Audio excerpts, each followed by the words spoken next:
Hey guys, it's Todd with Commercial Tracks. And listen, today I want to talk to you about 5 quick tips to help you get out of that production loop where we start a song but don't finish a song. All right, if you're anything like me, I know plenty of producers that fall into the same trap of being able to start a piece of music but not actually bringing it to a completed work. If we don't get those songs finished and get them to a place where they can be marketed, then you're not going to earn royalties. You can't make income from that.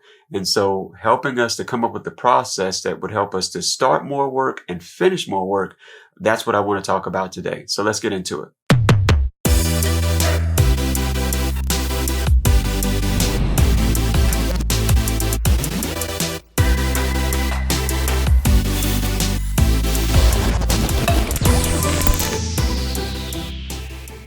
All right, so someone shared these quick tips with me, and I'm just simply sharing them with you. These are things that you are already doing, but whether or not you are doing them in a way that's productive for you or in a process that actually helps you, that's the question, right? All right, so I'm going to give you these 5 tips right up front so you can write them down and begin to process this as we talk through some things. Number 1, writing.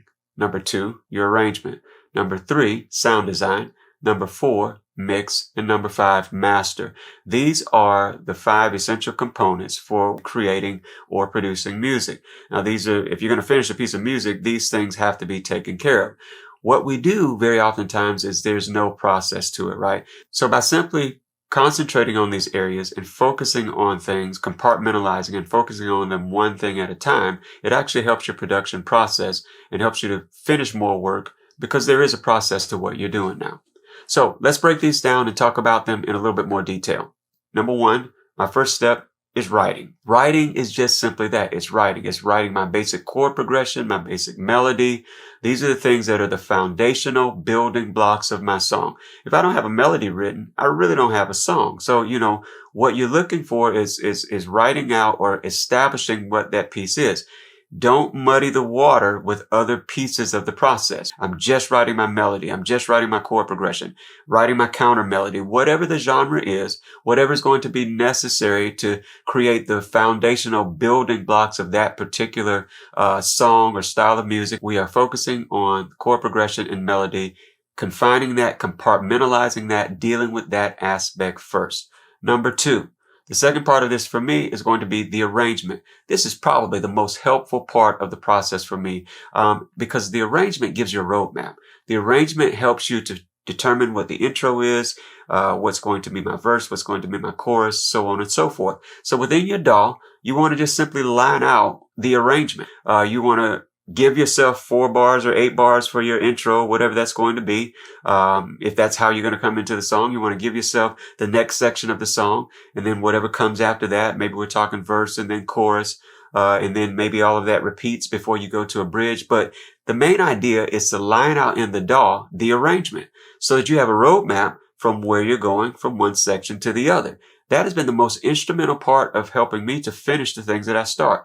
Very oftentimes, if you get stuck in an 8-bar loop or in a 16-bar loop, you never finish because we kind of listen to that over and over again, and you never really come out of it. You keep layering things on top of it to try to make it more interesting, but ultimately, that's because you're bored.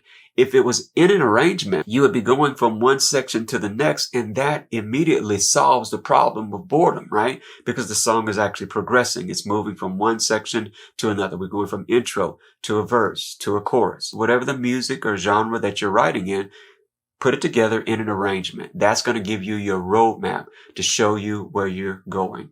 The third thing that I try to take care of are my sound design elements.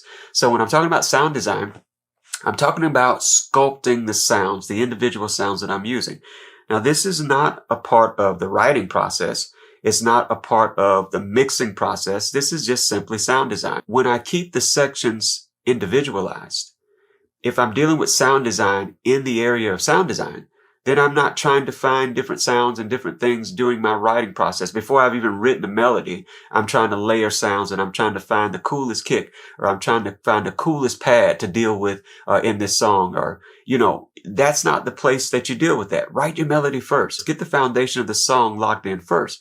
Then when you get to the sound design stage, you can concentrate on how do I find the best pad for this? Or what is the best kick? What kind of kicks should I layer together to sculpt the sound? That's sound design. That's what we're talking about when we're dealing with sound design. Depending on the genre, Some of these things I'm mentioning may not be conducive to what it is that you do, but understand this, there is an element of sound design because you're just simply creating and you're layering instruments together to create a sonic palette that's going to be the best for the song that you are creating or producing at the time. When you're there, concentrate on that. Be fully in that moment and in that process of sound design.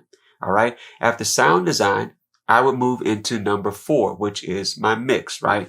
The mix is where I'm going to deal with the overall mix. This isn't the same way that I was dealing with EQ and compression and things like that for sound design.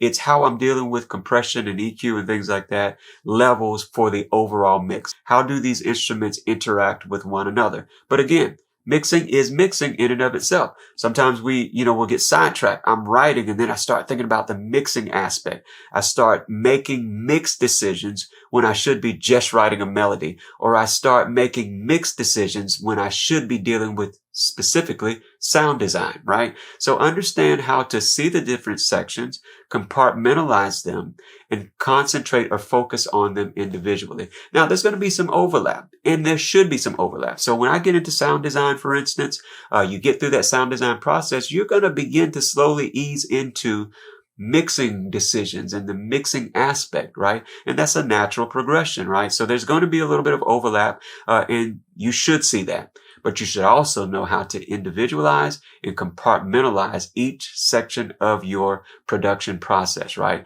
So once we're in that mix, we're dealing with the levels, we're dealing with the overall interaction of one instrument to another instrument, how it sits in the mix, where it sits in the mix, panning and EQ, all of those things. And you can be fully in that part of the process, right? Not distracted with other segments that you've not done or segments that should have been handled earlier, right? This is how we make the most of these individual pieces and parts of the production process. And then the last step for me, once I've come out of the mixing phase, I'm going to go into my mastering phase. I consider this to be separate from the mix, right? Some people mix and master kind of together, leave it in the same session within their DAW. I don't recommend that because you can get more out of your mastering process when you deal with that as a final step in your process. It's the polish. It's overall EQ, it's overall compression. Focusing on that is going to help you get more out of the mastering phase or the mastering stage of this process, right? So again, we've gone through writing, we've gone through the arrangement, we've gone through sound design, mix, and then mastering. That's going to revolutionize your ability to begin to complete the works that you start. These steps, they were very helpful for me. It's not rocket science. Someone shared them with me and they revolutionized the way that I did my work. And I thought that sharing them with you might help to increase your productivity. If we don't finish the songs and if we don't get them completed, if we don't get them to market, get them within a library, get them synced to a video, then they don't earn any royalties for us. They don't earn any fees for us, right? So that's what we're trying to do. Get more work completed so that we can get more work to market. And then lastly, I want to share with you just a couple of bonus tips that I think have helped me in the long run. Number one, I think it's good to identify your weaknesses. And what I mean by that is identify the areas in the process that maybe you're not so good at. And it's okay that you're not so good at them. You can put things in place to help you be better at them. If you find that you're a very creative person, but not that organized a person, maybe you might consider using some software. I use software like Monday.com to help me to put my steps into a process to where I know that I'm going to be mixing, I'm going to be arranging this day, I'm going to be mixing that day, or, it helps me to take whatever areas that I might not be so good in and use things that will help me to shore up that or help me to build up that part of my process that I need a little help in. End goal being that I'm going to complete more of my work, that I'm going to have a process in place that helps me to get in, get started, get finished, move on to the next song, right? Figure out what you need to help your process be the best for you. The next thing that I would say that's really helped me a lot in this step as a bonus tip is I try not to work on any more than about 3 songs at a time. Meaning, I don't start a new idea until one of those 3 pieces has been completed, right? And this forces me to kind of go back, wrap up what I've done, make sure that that great idea that I started with actually gets finished, right? So that it can be added to a library, shopped, marketed, get it to some music directors or what have you. Find a home for that piece of music that was a great idea when you started it, but you got to make sure you finish them so that they can actually be used. All right, so listen, guys, I hope these tips were helpful to you. If they were, don't forget to like, subscribe, turn on notifications. You can also follow us on social media. Hopefully, these are some things that'll help you in your production process, help you to get more songs completed, help you to get more songs placed. All right, we'll see you in the next video.